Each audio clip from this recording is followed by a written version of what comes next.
Hello, everybody. Welcome to Citizens for Global Solutions, Minnesota. Today, we are hosting Brandon Ferdig and Noya Woodrich. We watched The Wall, a documentary about poverty, homeless, and addiction. And our filmmaker was Brandon.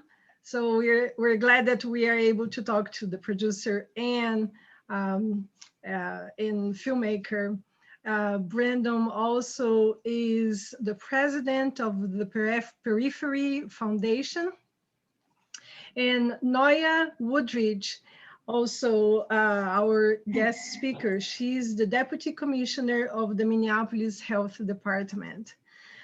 So we have this event every month.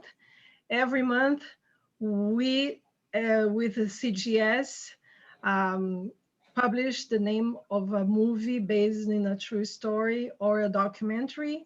We watch beforehand, and we meet every third Thursday of every month to discuss. And usually we try speakers to talk to us about what we watched. So today we have Brandon and Noya.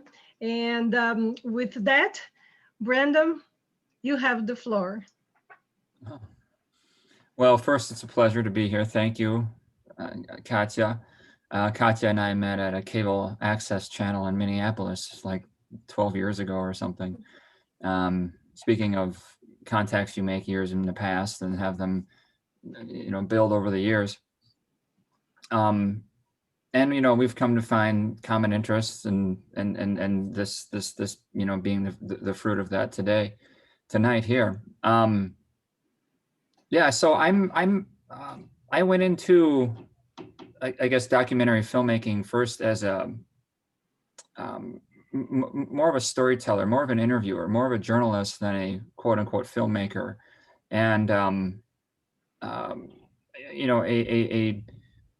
a combination of an interest in like cultures and people's experiences, and a real I guess knack for interviewing, sort of brought the two together in this situation, along with an interest in like issues like whether it's homelessness or addiction or I don't know, I even like delving into some future stuff like technology and how that's shaping the world and things like that. But what brought about the film was real quick. I'd lived abroad a couple of times, did some work around that, and then when I came back to the US, I started just driving around the country interviewing people. And one of my most successful, like as far as popularity, series was just driving through the US South and interviewing people I met along the way. So the next year I did the same thing in the Pacific Northwest. And okay, tell me about your region of the country, what your life is like here, things like that. But I noticed there the homeless issue. And this would have been the summer of 2017. So when I returned from that trip, I thought, well, how about I address, instead of a region, how about I address an issue? So I'd been planning on doing a story on homelessness around the country. But by the next summer, The Wall homeless camp started up in Minneapolis. And I thought, okay, well, this is obviously where I'm going to get a lot of material and learn about this issue right here in my backyard. I come to find that this is a movie of its own, right? I'd gotten a lot of other material from elsewhere, but I realized this is a film right here. The stories of, in fact, focusing on just this is going to be a lot more powerful of a story. You get to know the people, and I can just sort of have a time factor. Like over time, it's not just homelessness here versus California versus Texas. It's in one spot, but for 4 months, and the progression of that on the individual, on the community, how the community responds, the eventual solution, and the outcome for some of the individuals, which of course is sad, which is tragic. but because we get to know the people, it ends up being a pretty powerful story of just the raw nature, the struggle, the hardship, and the perseverance of the issue. So, gosh, I don't know. I mean, I could talk all about making the film. I don't know what specific questions people might have about it. Going back to the camp repeatedly, getting to know people, how I was welcomed, if I was welcomed, all those things I can go into. But that's just a quick introduction of who I am. I'll end by saying the film I premiered in the Twin Cities, and I was surprised the popularity of it. It just sort of hit the right time, hit the button of what people wanted to see. So I ended up selling out a couple of screenings, and that money that I raised, I was like, well, I'm going to give it, to the issue of homelessness. And I thought, well, where am I going to put that money? I don't want to just put it in Brandon Ferdig's bank account. So then that was the creation of the Periphery Foundation. And since then, the film The Wall that you all saw on YouTube has limited, but it does have, a commercial at the very beginning. I didn't put ads throughout, which a YouTube creator can do. I just didn't want to break up the film like that. But there's one at the beginning. Mm-hmm. And then I think there's also some maybe some peripheral ads that might show up. I'm not sure exactly, but it makes a little money.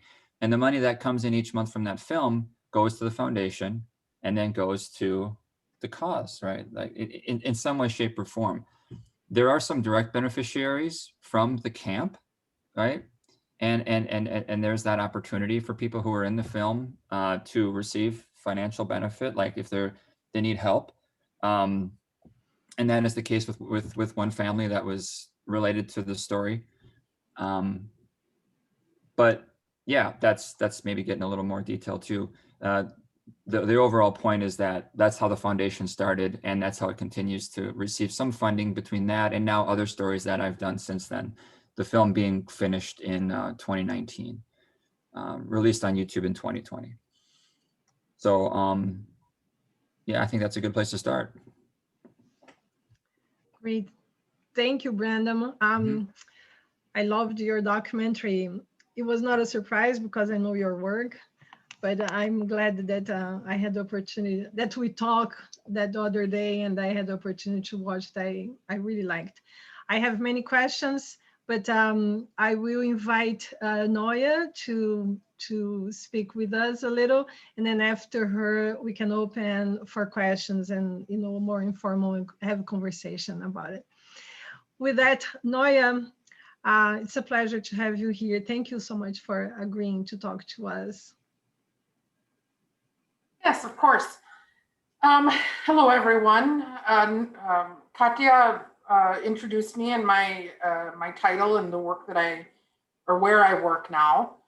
I'm actually a Native person myself. I'm Alaskan Native, but I've lived here in Minnesota for 30 plus years. So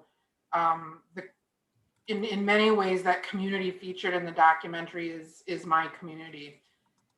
I spent 26 years working in South Minneapolis at a nonprofit organization on Lake Street that is culturally specific and serves the Native community. I actually recognized some of the folks that were in the documentary. And I've been with the city of Minneapolis for 3 years, or a little bit over 3 years now. And I don't, when I joined the health department 3 years ago, it was just immediately prior to the encampment at the wall. And quickly, within about 3 months of starting my job, got engaged in the city's response to that particular encampment. And then, in 2019, in terms of us as a health department, we didn't do much in the way of homeless encampments because there just wasn't the number that we are dealing with now. I think something to point out about the encampments is encampments have always existed. The Hiawatha encampment was the first really large one that forced people to see the issue. And so 2019 was a relatively quiet year, but then COVID came. And last year, as you know, there was just an explosion of encampments. And the health department became involved again. And we've been involved ever since, and we've been working on it. And I'll say in the city of Minneapolis, there are many departments that work on the homelessness issue, or I should say the encampment issue, the homelessness issue, and the housing issue. The health department, of course, takes the public health approach to the issue. Then we work most closely with CPED, which is Community Planning and Economic Development. They fund housing development and shelter development regularly. Like that's their regular job and function. So they are very involved. Also very involved is the Public Works Department because of the trash issue and the cleanup of encampments.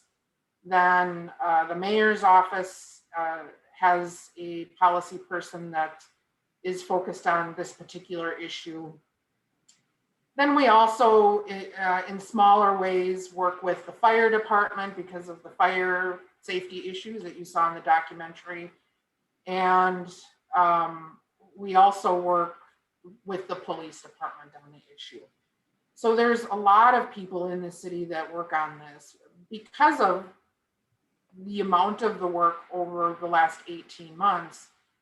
Both CPED and health department have hired some people to help do the work because for the last many months, it was just me and Katie Topinka from CPED, and then we needed some help. So we've hired 3 homeless response coordinators, 2 in the health department, 1 in CPED, and they all work together very closely to have a presence in the encampments, to connect with the folks there, and to work with our outreach partners to make sure that the outreach workers are getting to all of the various encampments. Presently, we have about 15 encampments that we are actively working with. Last year, during the height of it, we had over 100 encampments. So it was a significant issue last year. But I think what happened last year is we also had the George Floyd murder and all of the civil unrest that happened as a result of that murder. And the homelessness and the encampment issue got just a bit overshadowed. This year, we have far fewer encampments, but a lot more people paying attention to what's going on. And so it's daily. I am talking to my staff people, I'm talking to Katie, I'm talking to someone from the police department, from the fire department, trying to figure out how to respond to this very specific issue of the encampments. I will say that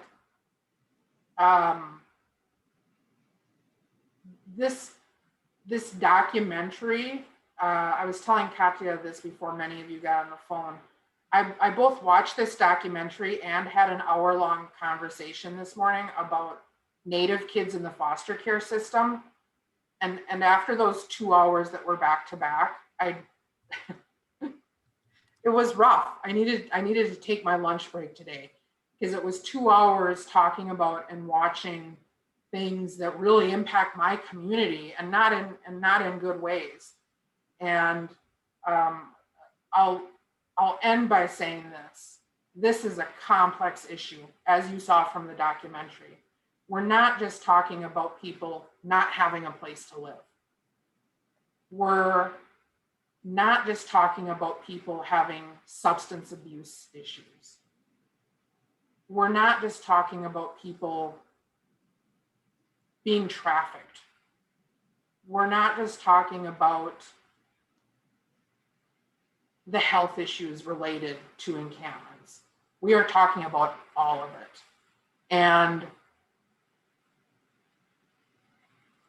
I think the way that we respond as a city, those of us working most closely on this issue, acknowledge that we are talking about people who are existing in a very difficult situation, and we don't want to criminalize homelessness. We don't want to mistreat these folks in any way, but we also have a lot of people who are negatively impacted by the existence of these encampments in their neighborhood, next to their business, next to the child care center where they take their kids every day to drop them off, a block away from a school where their children have to walk to and from every day. So again, just a very complicated issue. I guess I do want to say one other thing before I stop talking, just quickly. So what we as a health department do and why we are involved and concerned in this issue is really because of the sanitation issues. Last year, we were very concerned with preventing the spread of COVID. We continue to be concerned about that, but it's grown beyond that now. And then the existence and spread of infectious disease in encampments. So those really are the things that we as a health department are trying to respond to.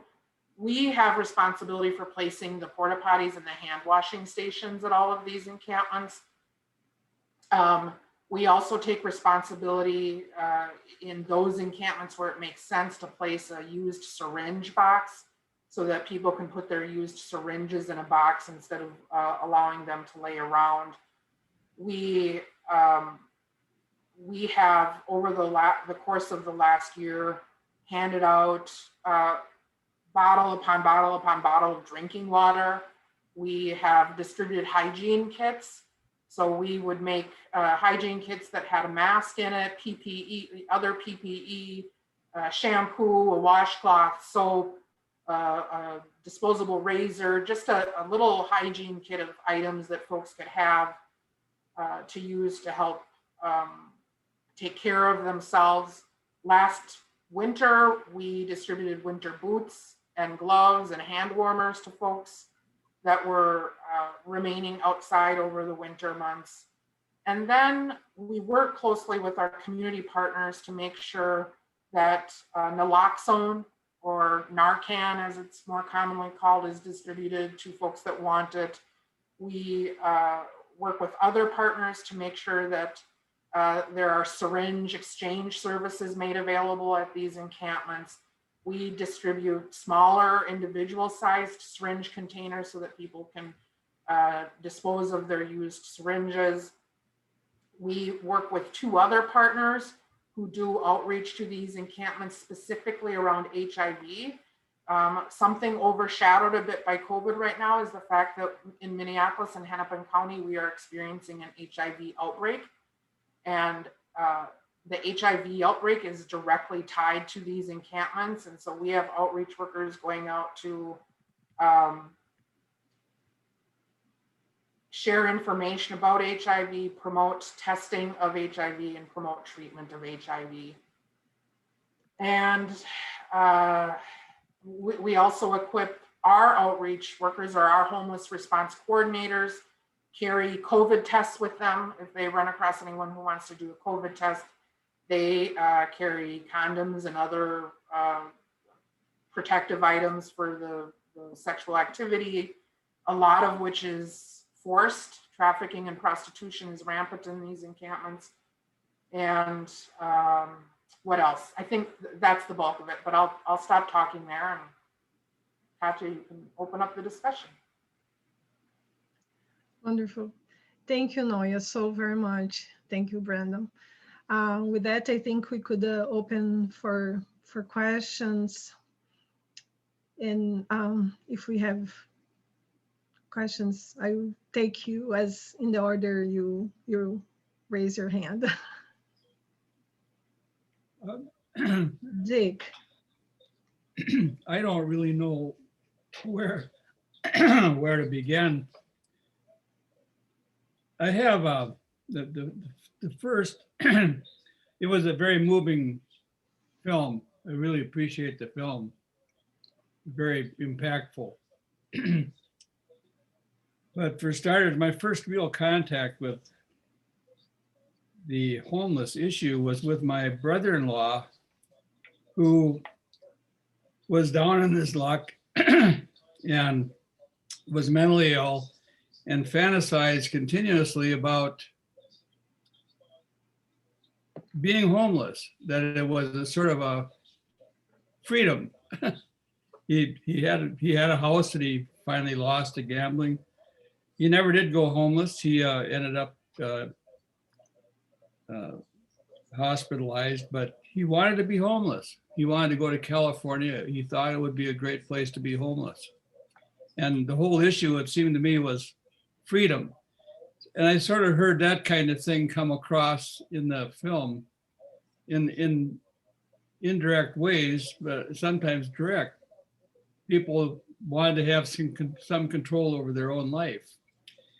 And I'd like you to comment on that. And then just last night, I was talking to my sister and her husband on a Zoom call up in Park Rapids, and she's helping a lady friend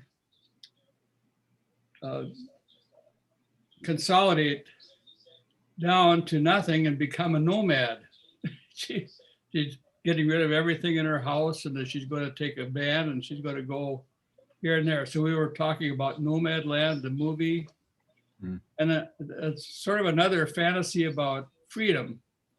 So why don't I start with that? If either one of you want to comment about that whole issue of the desire to be free? Well, so before I zeroed in on doing the film about this particular community, I was researching more of a general story about the issue itself, homelessness across the country. And when you research it, it's interesting how, because homelessness used to be known as the middle-aged guy with scruffy face and a stick and a bag hanging off the end of it, and the hobo, right? The hobo. And that is what, in fact, there's some old footage from the 60s, 50s. That's what, if I could find the link, I would love to share it here, because it's so interesting. It's on Washington and Minneapolis. Minneapolis is old Skid Row. There's footage of that, and that's what you think of when you think of, the railway, right? Hop in a boxcar and go around. And there was a strong culture of that for a long time.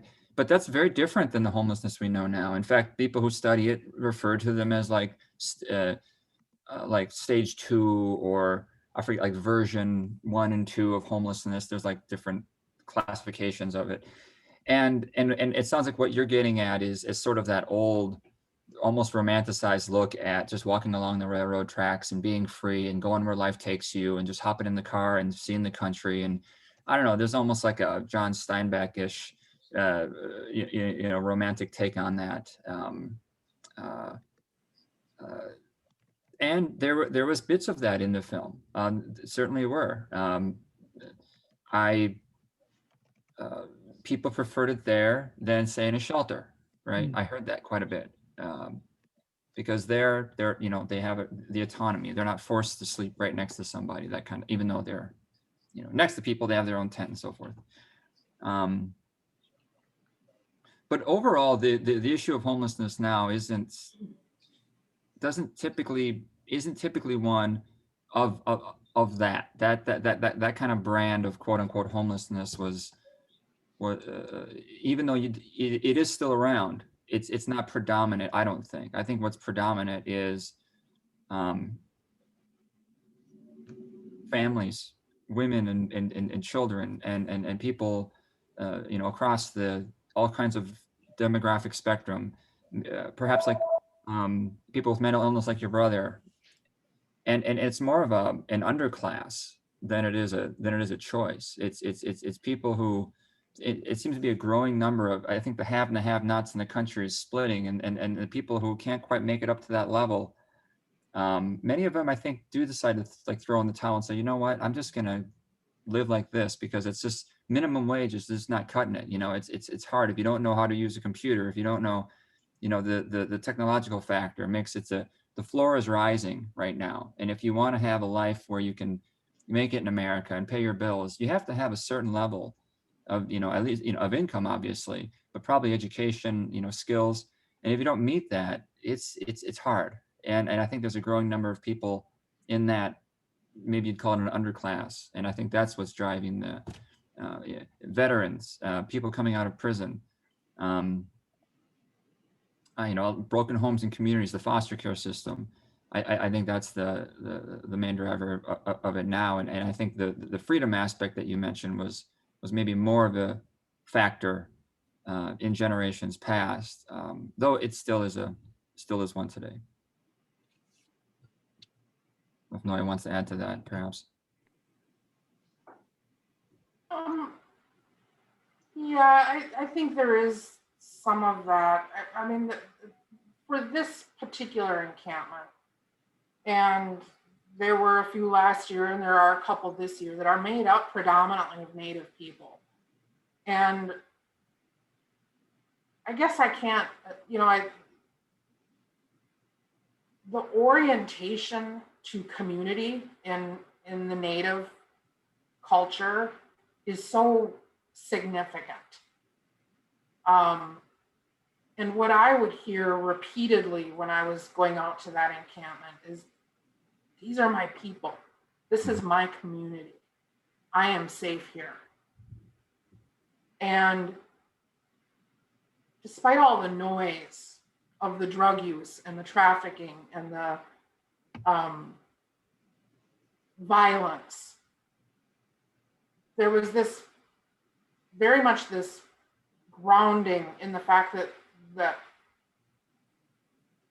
there was a commonality there of who they were, of who was there. And I think that in many ways offers some freedom, right? We were talking to a gentleman earlier this year in a different encampment. It was not a Native encampment, it was just a encampment. He's like, I am safe here with these people, and I know that. I'm not safe if I go to the shelter. I'm not safe if I go out on my own. I'm not safe if I go to that other encampment over there. I know that I am safe here with these people. And that's kind of a common theme that I hear, that there is some safety, either real or like physical safety or spiritual safety or mental safety in being amongst people that are having the same experience as you. And so in a way, I think that does give you freedom, right? A freedom that a freedom from fear that your stuff will be missing tomorrow morning when I wake up. A freedom from fear that something's going to happen in a shelter. So I think there is some of that. And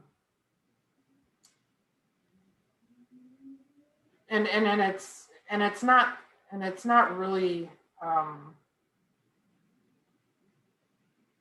There is a romanticism to that, but I think the freedom that these folks are maybe feeling or experiencing is very real, very grounded. It's something they experience and feel every day.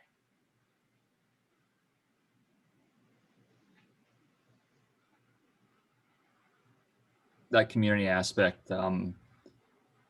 Oh, sorry, Nancy, I'll just say real quick. That community aspect had me realize that this isn't, maybe particularly with the wall, but maybe in other encampments too, that this was a situation to be addressed community-wide and not just say individual, although you need, of course, to work with individuals and different individuals that have different needs, but that this was something to more generally address. So actually we just did this agreement or offered a grant, I should say, to Sober Squad, which is out of Mille Lacs, or they were initially from Mille Lacs. Now they've got chapters all over. They have a really big Facebook group. And they're doing a podcast now to try to reach more people. And we're sponsoring that podcast. The Periphery Foundation is. So the proceeds of the film is going to help the Sober Squad do their podcast. And I think that's a really good use of that money. Nancy, you were muted. Okay, sorry. Yeah, I was going to ask, I will ask a question, but just this concept of freedom. I mean, I guess it's, I felt in some ways having a tent, even if it's in the freezing cold, it's theirs. And so, I mean, the freedom seemed to be sort of holding on to their sense of respect and dignity in sort of a bizarre way, but in a very human way. It seems like you go to a shelter and all of a sudden you have people everywhere, right? And you hear the person snoring over here and everything. I mean, so I really felt like, even in the fog of drug addiction, there was sort of a trying to hold on to human dignity. So I don't know, that somehow is sort of what Dick's question triggered for me. My question is, there was a point, well, a couple people referred to when people would drive by and honk, they didn't know if they were being judged or they were sort of being, applauded, if that was supportive or like, get out of here or what. And then someone in the film said, really just alluded to what they really need is a hug or some warmth or some words of encouragement. So I guess kind of my question for you, Brandon, is did you always feel safe going there? Were you welcomed? And maybe being a man versus being a woman might be different, but I sometimes, there's sort of a fear factor with those who are homeless, who are needing help. And if I provided some kind of, in a sense, a connection or humanity, a human connection, because they're so desperate, would they take advantage of that? I don't know if I'm making sense, but this is sort of my question to you. Was it difficult, or were you quite embraced? I imagine over time you became more and more part of their life and story, and were accepted. But I hope that makes sense enough that you can respond. Yeah, absolutely. I didn't know what to expect, and I was nervous when I first went there. I remember I brought a friend and said, hey, I don't know if people there would be tempted to like take my phone or my camera or anything. So I had a friend come, and but the first person I met, literally the first person I met, was Earl, and he was immediately interested in talking. So like, the universe just helped that happen. Now it didn't always go well. While I was recording once, interviewing a guy, a fight broke out and I got it on camera, and it involved a weapon, a large knife. There was no bloodshed, but one man had a knife, and I was approached and told to delete that footage because they were worried about, overall what they were mostly worried about was being exploited, was me taking that footage, or any footage, frankly, and then turning around and saying, haha, look at these people.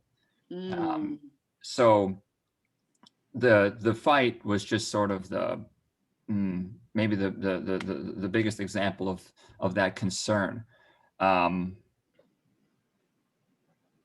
Once they knew though that I guess they just trusted me at some point. And I said, I'm not here to do that. I'm here to tell your stories. This is the Wall of Forgotten Natives. And I know you've got stories to share and you want to be heard. So you tell me your story, and this is the story of the camp, and this is your story.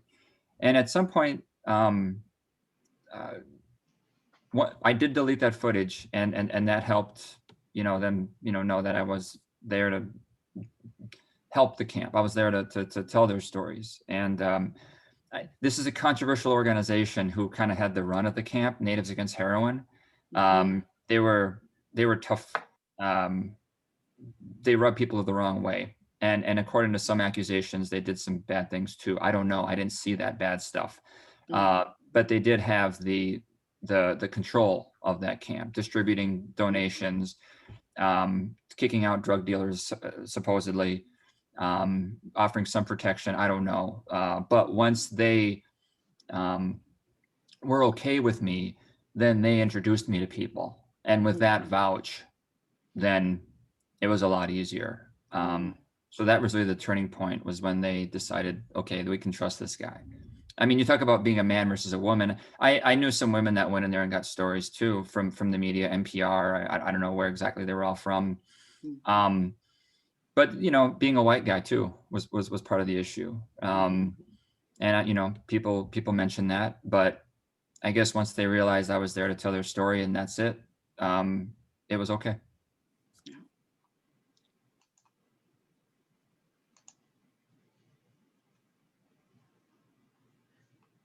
All right, Gail? Gail first. Yeah, there was mention of drugs throughout, really, the documentary, and Earl himself died apparently of a drug overdose. I have one of my best friends was herself homeless for a spell. She had been in a prestigious position. She'd earned a lot of money, but then she got addicted to cocaine and her whole life collapsed. And she said that the reason why people are reluctant to go to the shelters is because in the shelters you can't use. So as far as why many people might not want to go to the shelter, that's a key reason. It didn't really show people who seemed to be mentally ill as far as I could tell, but I would imagine that's another major problem. Yeah, I just thought I would mention that from my friend. It's the idea of allowing use in shelters in housing is that's a tough one. That's one that's never really found a good answer in my book.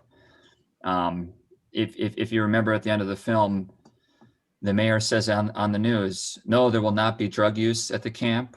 But we are offering a housing first approach where we will not test, or I'm sorry, we will not test them for you know, to like make sure that they're sober, but there will not be drug use. But there was lots of drug use. They allowed, it was supervised drug use. In fact, one of the sadder parts of the film that wasn't, or of my experience that wasn't in the film, was interviewing a 17-year-old boy who wasn't in the film because he was a minor. And he was very clear-eyed, and he seemed to have like, yes, I'm here. Yes, I want to get back to school. He had a real tough story, foster care. When I interviewed him after the shelter was built, he was gone. Like he started using drugs, and he started using them there. So I was upset. You know, that was really sad to see that. And that's where 2 of the people in my film died. They died in that shelter. And you can say it's because they allowed drug use, but then again, the argument for it is we're there. We make sure they use a clean needle. We make sure that if they do overdose, they have, I'm sorry, the spacing the name of the drug that you take to stave off an overdose. Narcan. Narcan. Narcan. Thank you. Yeah. But I don't know, like that's something that cities are wrestling with right now. Like I think in Seattle and Vancouver, they allow it. They have supervised, they have places you can go in a clinic, you can go and use under supervision. The problem is that you just basically are, you know, you're the overall numbers of people who die on the street tend to grow with the permission, with the tolerance of the use in general. You know, people aren't getting sober that way. So that's, you know, it's tough though. I suppose different shelters address that differently. My friend said that there are programs for people who, you know, for different kinds of programs, but it's very tough. You have to be motivated, and lack of motivation, you know, came through. You know, people just got so discouraged that they just quit trying, it seems. And my friend managed to make it because, well, for one thing, she'd had a good job. You know, she knew that it was possible to have a different life. And she had a family member who helped, and she had the motivation ultimately to get on these programs.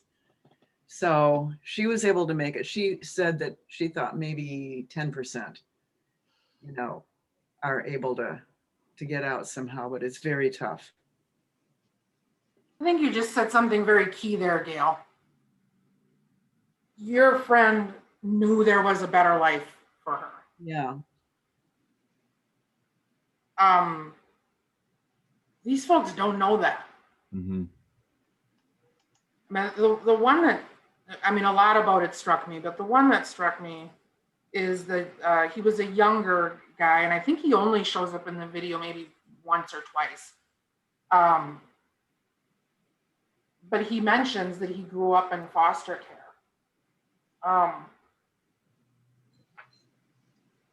And I think that that's, you know, I mean, I guess I wouldn't be surprised to learn that almost everybody you saw in that video was in foster care at some point. I wouldn't be surprised to hear that almost everyone that you saw in that video was physically or sexually abused at some point. Mm-hmm. That they grew up, you know, if they were fortunate enough to grow up in their family, that alcohol use was a very real and constant presence. That there might have been some domestic violence in the home. That's the real, that's the exhausting part to me about watching things like this. I mean, I put off watching the video, honestly, because I knew it would be hard for me to, again, see an hour's worth of the worst of my community when I know there's so much better. And I just think that you know, and I don't remember what Earl's wife's name was, but she said that repeatedly. Like, she's like, I'm not ready to face reality, and so I'm going to continue using these drugs. The reality is so bad Mm-hmm. that being on drugs is better. And that's, like, let that sink in, right? That's key right there. And then I think the other thing of note is that heroin or opioids, unlike any other drug that we've dealt with as a country, is so physically addictive. The average person that has recovered from opioid addiction had to go to treatment 5 or 6 times. So it's not deciding once that I'm gonna do something about this. It's deciding that multiple times and then seeing it through multiple times, and then having a very supportive network of people around you to help you make it through that. And sadly, we just don't have enough of that. We need more of that supportive. I think Sober Squad is a very good operation from my impressions. I was actually working for the Mille Lacs Band of Ojibwe when that kind of got started up there. Cool. And I think, you know, Brandon, you're right. Natives Against Heroin, mixed reviews. Mm-hmm. But I do think, you know, James Cross, who is the head of Natives Against Heroin, in many ways, he's a success story, right? He has conquered heroin. He has conquered opioids. His energies might be a little bit misdirected, but in many ways, he is a success story. That was something I was struck by, was the split in the community. You talk about the need for togetherness, and I'm guessing you recognize this too, Noya. But James Cross, like when I mentioned I was going to give proceeds of the film to Natives Against Heroin, and I didn't know they were disliked. But I had a whole bunch of people send me emails, and they found my phone number and texted me, and they said, if you give money to Natives Against Heroin, we're going to pick at your premiere. And I'm like, what the?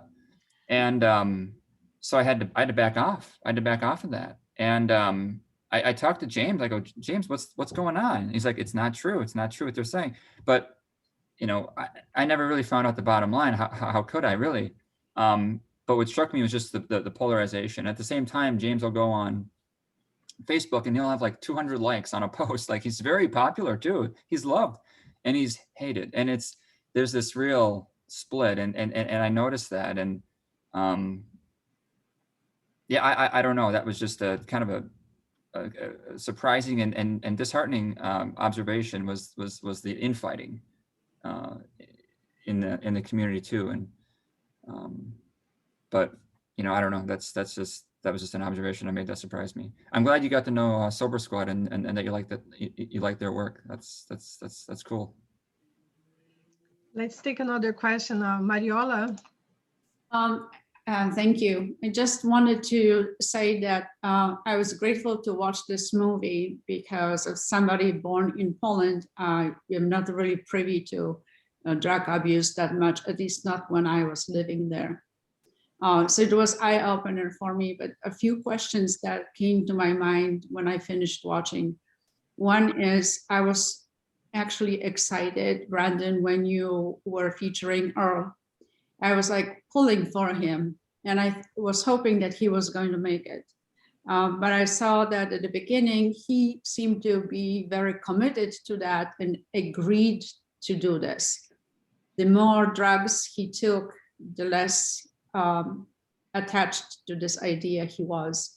And unfortunately, as the project was near the end and they had a place to go, he was no longer reached in his mind. He was like, he left completely his faculties in my mind and he died. Kat, on the other hand, his wife seemed like she was in total control. She was, to me, she seemed like she was using the drugs just to survive whatever was happening. So the big question that came to my mind was, who is funding the drugs? How come drugs that are supposedly very expensive out there are so available to these folks?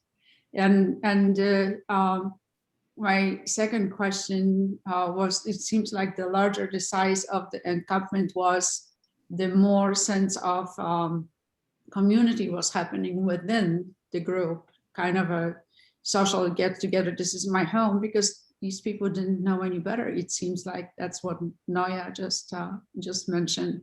So I was really sad to find out that Earl died.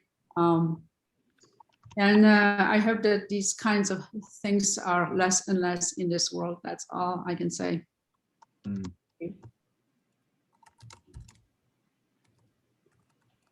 Yeah, the question of economics is interesting. I don't know. I think some of them get assistance, and then that money goes to, you know, Kat's, the way housing worked, at least then, and in her situation, was they're going to take a percentage of, you know, they're going to give you a place to live. But if you make $2,000 a month, they'll take a third of that. If you make $1,000 a month, they'll take a third of that. Or I don't know how the math works out, but she got some assistance and she didn't want it all to have to go into her apartment.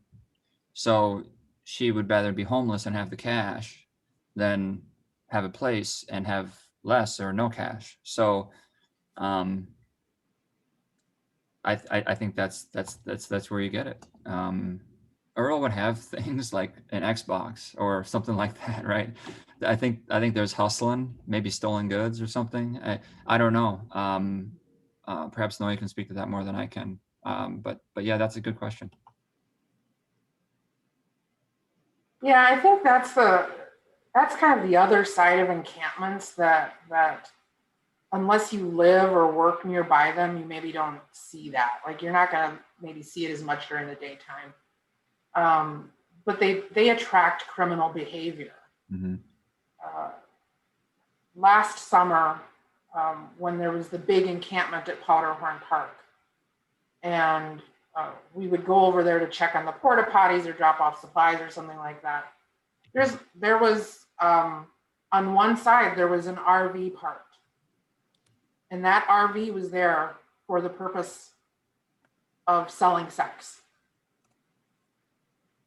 So women and or men would sell themselves to get some money for the drugs. There was regular, if you would drive around that park, you would regularly see cars pull up, women get in and drive off, or you would see cars drive up, there'd be an exchange, and then the car would pull off. So the encampments are attracting the drug dealers. they are attracting the prostitution and the sexual trafficking. There is an encampment that we actually got closed today. And at that particular encampment, there was a tent set up, and in that tent was a bed, a real bed, lighting, and mirrors. That wasn't someone just setting up a really nice tent. That was there for a purpose and not a good one.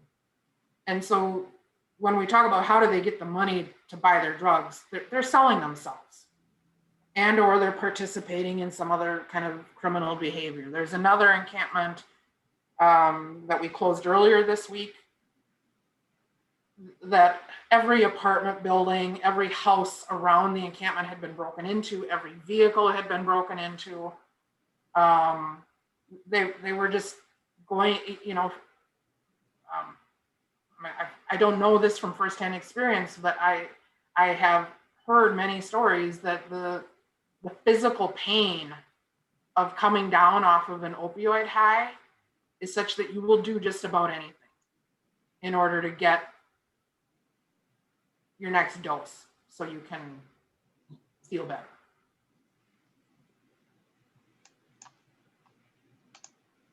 Oh, and I think Earl mentioned at one time that he was a middleman, and then when he got arrested, it was because he was caught selling or something like that. So I think that, you know, that probably happens as well.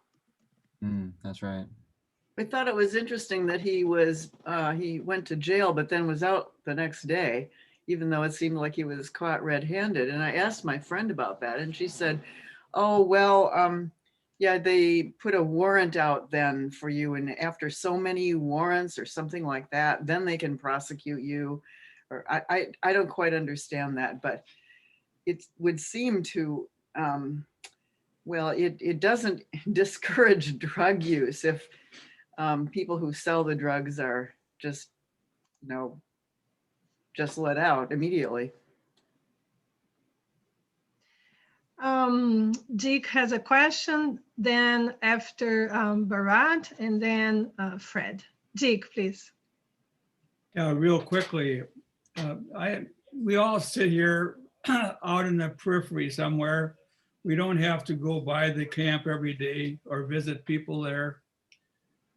What are some suggestions that you have of things that we can do and things that we probably shouldn't do to work with alleviating this issue? You know, I'm one person and I live a half hour away from that camp, for instance. So you sit and say to yourself, what can you do? That camp was well provided for. They had ample food and clothing because it became a news story. It was on the news all the time. And so people would bring stuff all the time.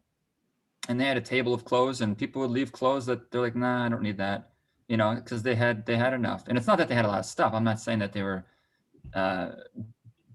but if you want to address the issue, I would have told people, well, you probably don't have to give clothes there anymore or food, because they have a lot of food and water there actually. Give to the places or to the people that maybe aren't in the most popular or publicized camp.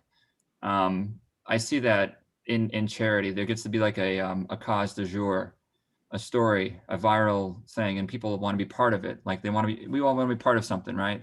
You see those GoFundMe campaigns go viral and someone gets $1 million, and it's like, well, they were only asking for 50 grand, but now they have $1 million, and there was probably 6 other GoFundMes or 600 other GoFundMes that could have used that money more. So I think giving smarter is a possibility. And then my big thing is, you know, there's provisions, like people need something so they're healthy. There's that. I see provisions. I tend to see quite a bit of that. We're a rich country, you know, we have stuff. But when you have a community that doesn't have, well, what Noya was mentioning about, they don't see a lot of success stories in their life. So this is a much harder thing to try to fund, and it's a much slower one to fund. But like our sponsorship of the Sober Squad podcast, you know, if they can grow their community and help empower each other like they do on their Facebook page every day. Someone will say, I've got 200 days clean, or I've got 1 year clean, or I've got 2 days clean. And they get, you know, 36 likes or 300 likes and a bunch of comments supporting them. I think that's actually what it's all about. Like that to me is that empowerment, that the belief in themselves that Earl never was able to muster. So that's what we're looking to do more. Not that socks and food is unimportant, it's vital, but that tends to get more attention than I think the less tangible things. So, you know, it's personal preference though. I mean, if you're a cook and you love to give away good food, there used to be a Saturday meal every week down in South on the South Side by Little Earth. And that was a great thing, not just for the food, but for the community aspect. You could interact. You know, I was in that line a couple of times serving food to the people, and you get that, you know, there's hugs there too, you know, so that was a powerful experience too. Yeah, there are opportunities, and if you're far away and you might not have much to give, or you don't have spare clothes or anything like that, or if there are enough clothes, then I would look at a group that works in these communities to help empower them, like Sober Squad. That's what I would recommend.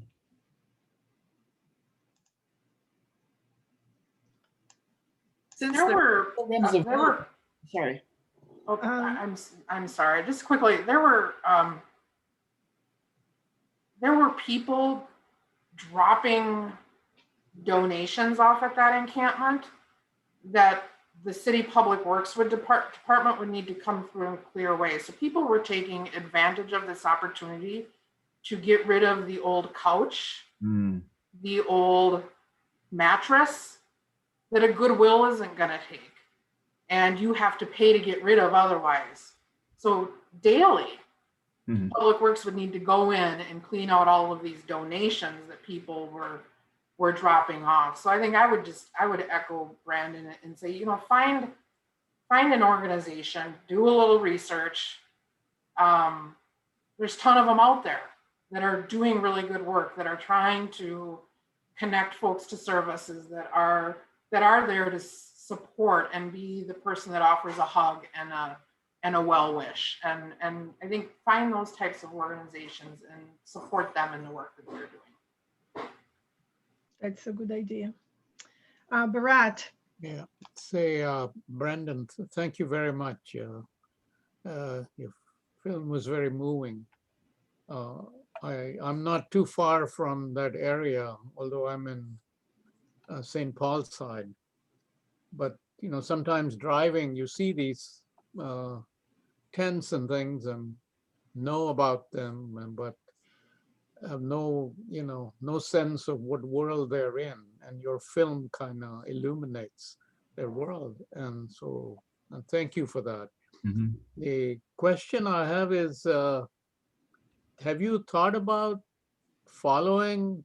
I mean, you introduce us to few people in sort of an interesting way, you know, different aspects of different people that we got to know by seeing your film. Do you have a sense of maybe following them a year, 2 years from now, and you know what has become of them? Because it seems like, especially thinking about, is that Kat or you know, I mean, it seems like she's in an intuitive sense was a very deep person, very confused in many ways as far as aspirations and abilities and desires, but she was very powerful in expressing her sentiments and her attitudes and feelings. And I'm kind of curious, you know, where is she now? Is she Yeah. Is she out of the place? And does she have a place or a house, or is she with her children? Or anyway, these are kind of. Yeah. Following up was something I put some work into. It was hard. Most of the individuals didn't, I didn't get their contact info, and they didn't. I tried to get the word out to some of the individuals. Like I told James and others that knew the people at the camp. I go, hey, let them know that I'd like to follow up. I'd like to help them out, and I was able to help a couple of them out. Like one of the young women in the movie, I helped her with her phone, with the proceeds of the film. As far as Kat goes, she's as far as I know, she's still out there. But this is public, so I can, this is known. Two of their children, Earl and Kat's children, live with Earl's mom, and we've been supporting those kids, the two of their 6 kids, the last couple of years. Last year during the holidays, I actually got a bunch of people donating some things, holiday meal, food, and then we provided some money for them. But Kat's not in their lives presently, and so she's continued to live that lifestyle. Has not been able to escape it. And then I guess as far as a real concerted effort to follow up, I haven't had success. There have been a couple of individuals that I've still talked to, but nothing with enough substance, I think, to warrant going out there and doing some actual journalism around it.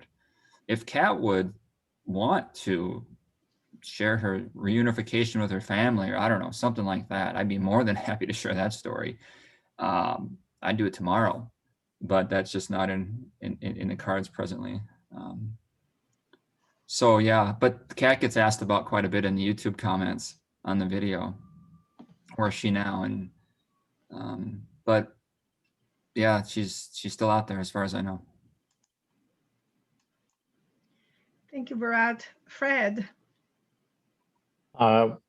First of all, I really thought it was a great film, and I would drive occasionally by the encampment, going from downtown over to southeast Minneapolis, and I would see it, and I saw it grow.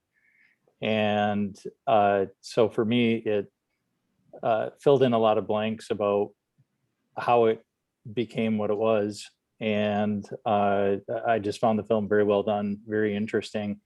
I have 2 questions, actually. I'll sneak them both in. One is for Noya, one is for Brandon. In the film, there is a woman interviewed who says that she left her apartment in part because she wanted to take care of her grandbabies. She wanted to be with them.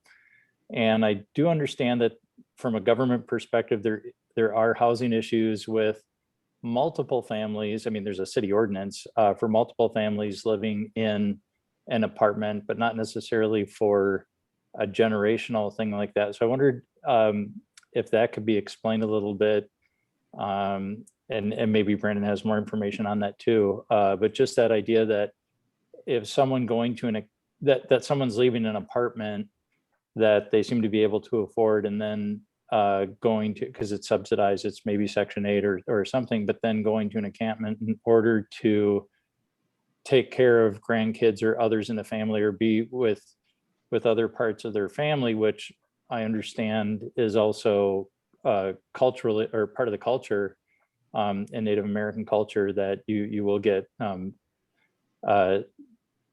families taking care of each other, aunts, uncles, and so on, kids going back and forth. I've done some volunteer work as well, where I learned about that with some children. So to kind of comment on that housing aspect from a government perspective, and then just the government coordination in the encampment because of all the stuff that was coming in. You were just talking about the private donations, but there were Native American agencies. There were, I mean, clearly the state, county to some extent, city was definitely mentioned. The county wasn't mentioned too much, Hennepin, but a little bit, and how that coordination worked, because there just seemed to be a lot of people from different government offices there at different times. So that's the first kind of categorical question. And the second one for Brandon to talk about after the first is, from a filmmaker's perspective, I'm just super curious if you can share some of your behind the scenes in actually putting the film together, because it really was such a tight film, a tight documentary about the issue. And I'm guessing with all of your visits and what it sounds like that you've discussed so far, that you probably have hundreds of hours of interviews. And so just to discuss some of your challenges in the editorial process, the production process of what you chose to leave out in light of what we saw in the film. Thank you. Sure. Go ahead, Noya. I'm going to answer this kind of high level so I don't end up making up stuff, because when we get into that housing stuff, that's where I'm less knowledgeable. So at that particular encampment, that was located on land owned by the Minnesota Department of Transportation. The sidewalk that went through the middle of the encampment is City of Minneapolis responsibility. That's not unlike most encampments where you have multiple jurisdictions that hold or bear some responsibility for the physical space. And so yes, there are going to be a lot of governmental entities involved in almost any encampment. When it comes to kind of the housing issue, the state is the primary funder of housing related programs. So they give money out directly to housing developers who develop low income housing.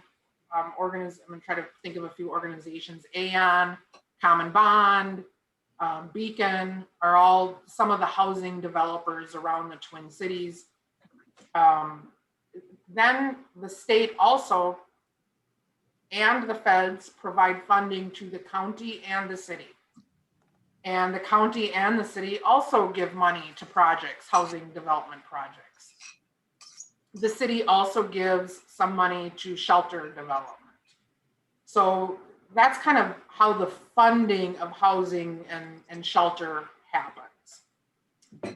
Then when it comes to the actual housing, I think as we saw in the film and as Brandon said, most of the time when you go to secure housing, it's not going to be completely free. There's some expectation that you put something into the pot in order to maintain the housing.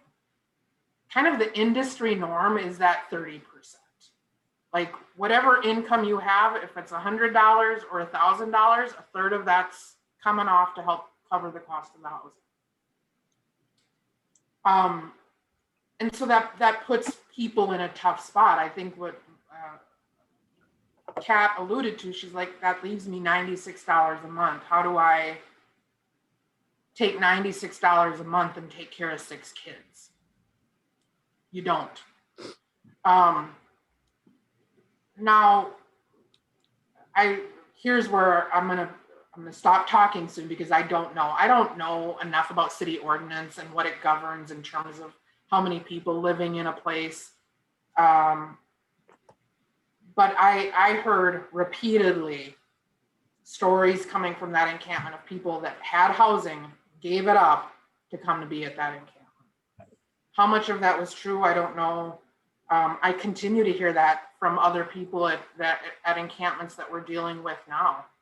And again, I go way back to the beginning and say that draw of community is significant. Because I think that's why, you know, if you landed some housing that's out in Bloomington, far removed from anybody or anything that you know and are familiar with.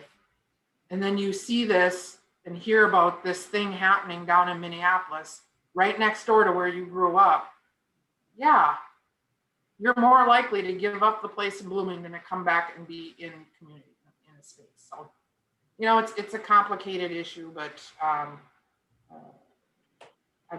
I can't really say any more about the ordinance and how that impacts housing issues. Well, I'll segue then into Fred's question about behind the scenes stuff. So, you know, there were some people there was one older gentleman who I got to know, and he was very, very personable, very open. And he said he had a place in Plymouth, but he was an elder, and he said, I'm here to protect people. I'm here to protect my people. He was a real character. I didn't put him in the film because he was inebriated, and it was just, I didn't want to look like I was exploiting or something like that.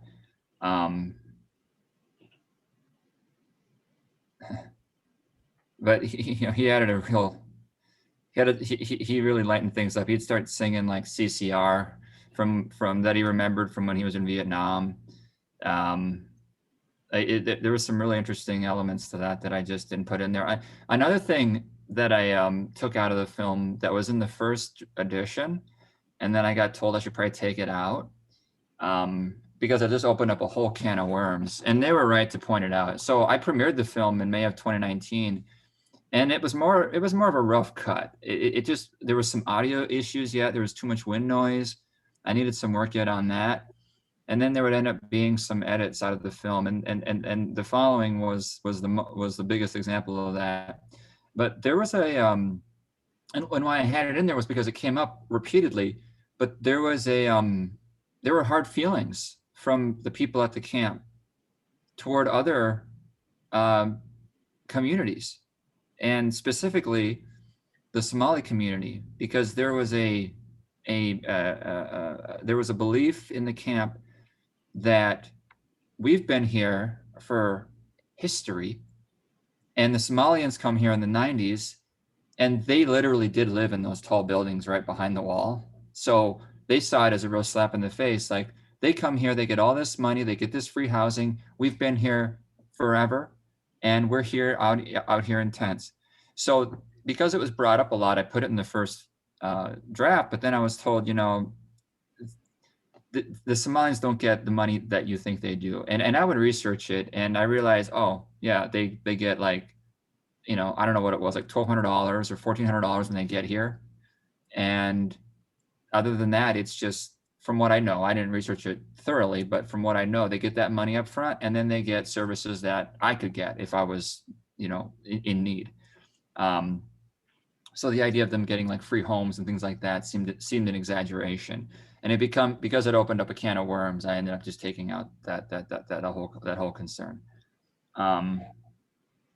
So that was another aspect. There were people I interviewed that didn't make it in the film just because they either said things that were similar to what others said, so it was redundant, or in the case of that 17-year-old, it was, you know, I didn't want to put a minor in the film and have that concern.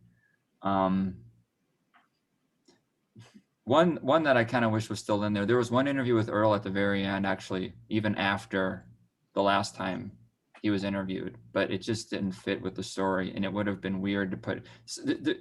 When you put together a piece like this, you have to think about the story, right? Like the last interview with Kat before she went into the shelter was such a good, and Earl's last time where he was he'd just gotten out of jail, and he was like, you know what, I just need to get this car and I'm out of here. I would have one more interview with him after that, but that one felt like it was just sort of like, we're done. And so it was a better way to close the story. So yeah, you have to, it's like, I don't know why I'm thinking of this, but when my mom would make pies, and you know, you're gonna put the dough and put it in the pan, or in the pie pan, and then you're gonna cut off the edge, right? You're gonna cut off the edge of the crust, right?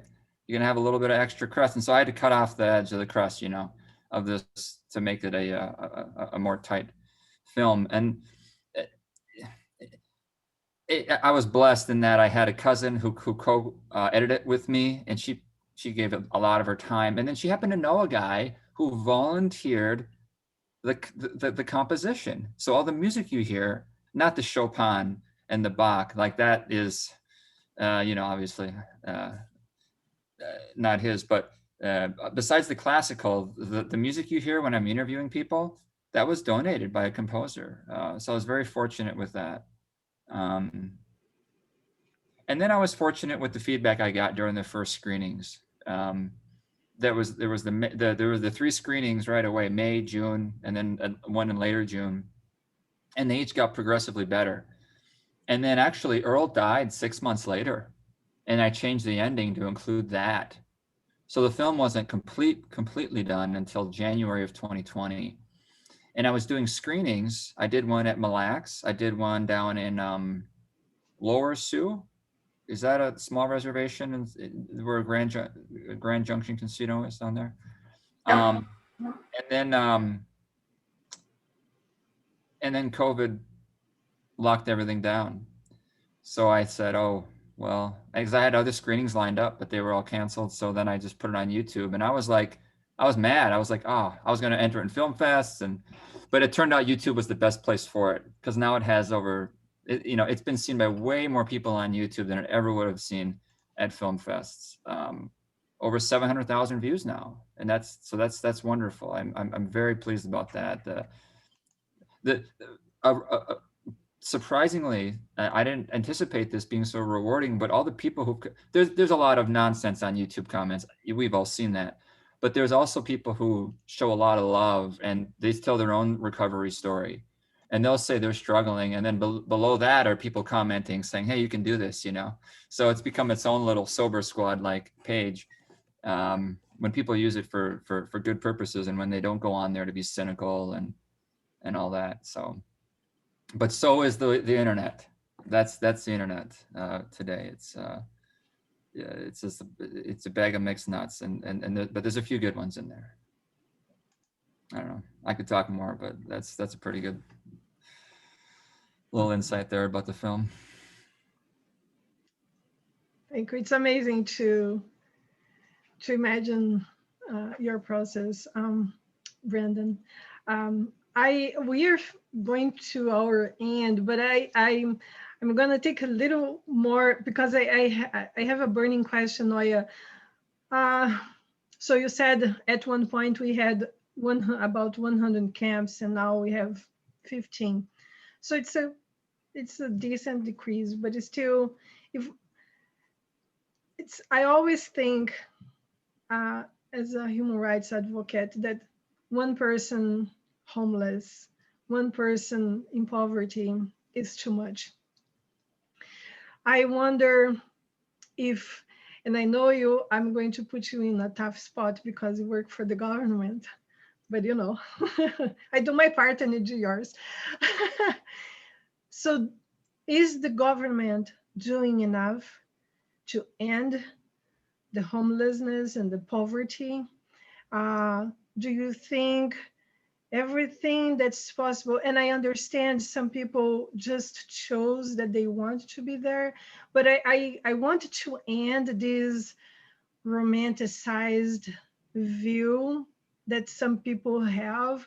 I don't see any romance in, oh, I want to be free, even if some of them say, but I can't see the same way, because there are a lot of people that are under the influence when they say that. Some people, they have some mental health problems going on, and I had opportunity to be in close encounters with some people that are still homeless, and so I don't see any romance in that.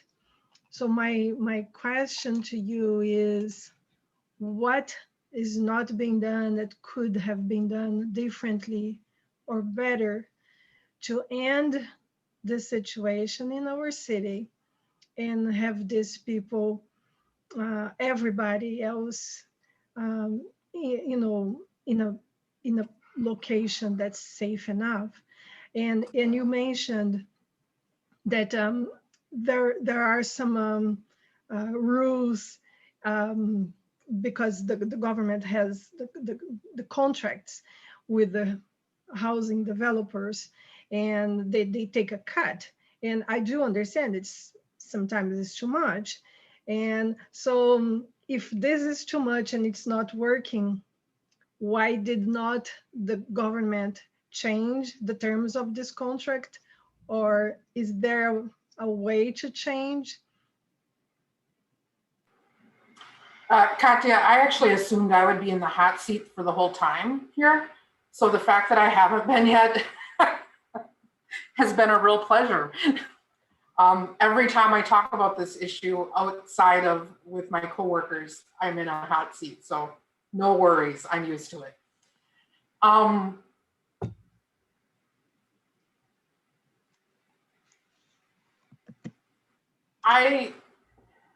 will go back and say this is a complex issue and there is no single solution to it. We could create 1,000 units of housing tomorrow and go to everyone in that camp and say, free house. You don't have to hand over a cent. It's yours to live in. Go for it. And within a year, we would find a good percentage of those folks back out on the street. So it's not about just creating more housing. It is,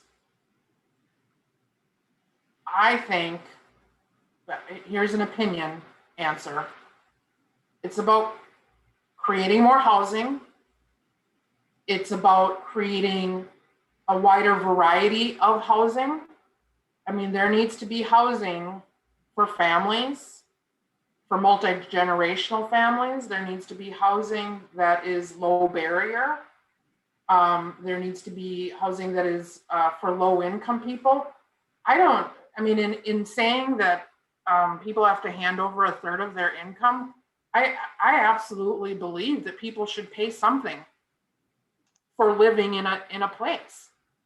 So I don't think that expecting some kind of payment is unreasonable. I think it does make it harder for people to operate in that kind of situation.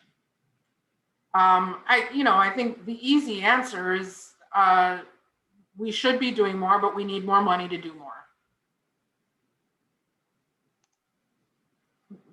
But again, that's not all it is. I'm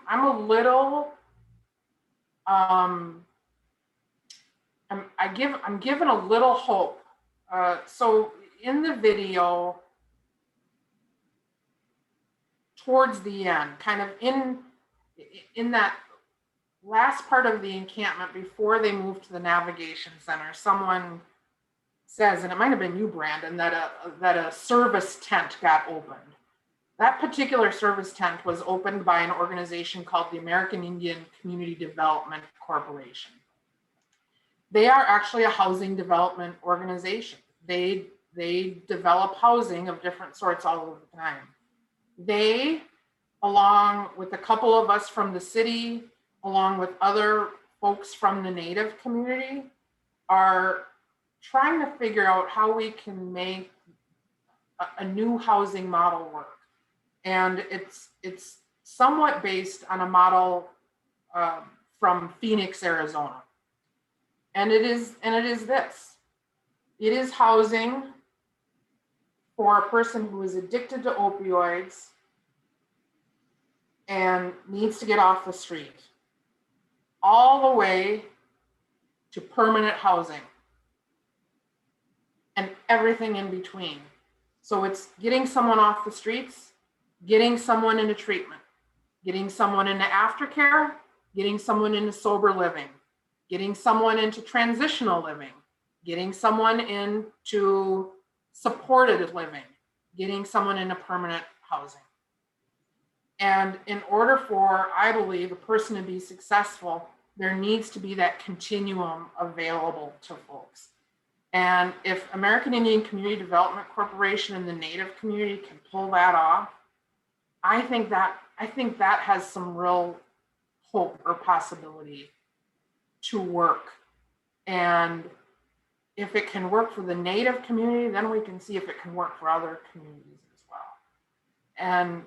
And so I think we just need to, both as a government entity, as people, as nonprofit organizations, as housing developers, we can't do the same old thing and expect different results. Who's saying is that? That somebody famous said that, right? The definition of insanity is to do the same thing and expect different results.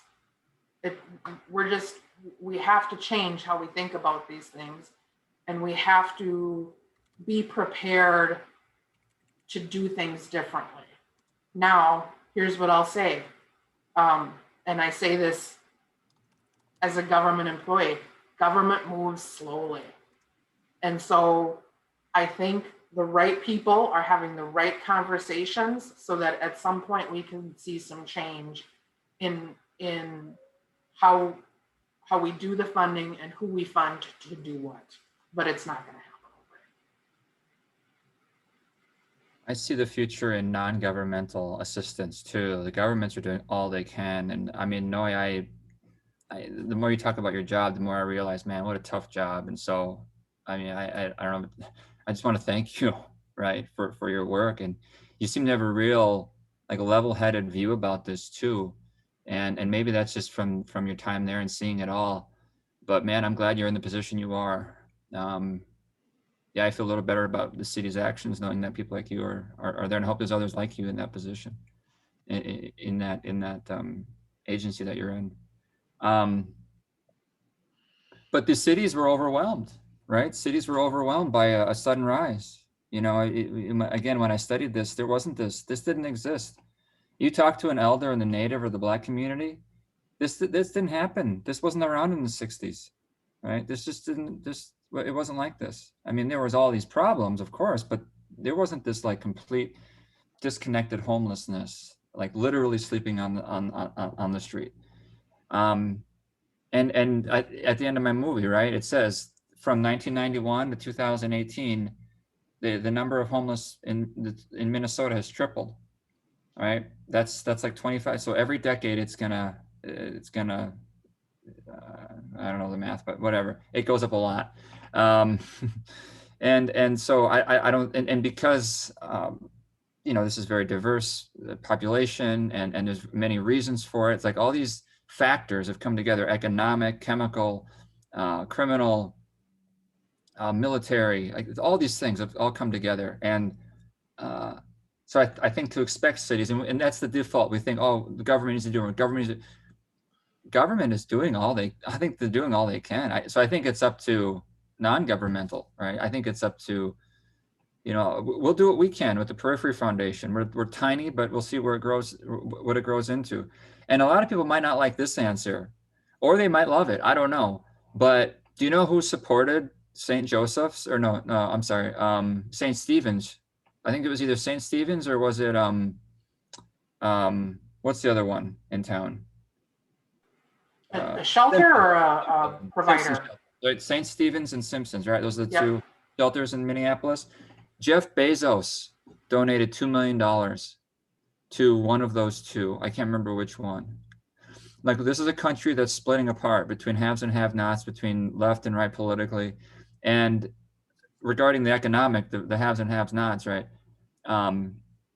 People want to tax the rich, but I mean, Peter Thiel, it was just discovered, he's a billionaire. He has a $5 billion Roth IRA, right? That matured from very little to 5 billion. And what that means is that the government can't tax that because it's a tax-free IRA. And he managed to work it so that he could grow this nest egg, which was several thousand, maybe 100,000, maybe 500,000, but whatever it was nothing compared to what it became. It's easier to get around things, right? Cryptocurrency, right? To open up a whole nother world. So I don't think it's fair or realistic at all to expect governments to do. I think it's going to take non-governmental organizations, and it's going to take philanthropy. It's going to take philanthropy. There's more of these people with a ton of money. Bill Gates, the Giving Pledge, give half our money to charity. I think that's going to become more the answer in the future. So there's room for help. I would say just don't say the city needs to do more, the government needs to do more. I think I think that shorts yourself from being involved, and that's insanity, as Noya described. That's the same thing, and expecting the city to do more than it possibly can. Well, with that, I think we needed to be respectful to everybody's time. We went way over time, but it was so good, and I felt that everybody had questions and comments. So we all appreciate the participation.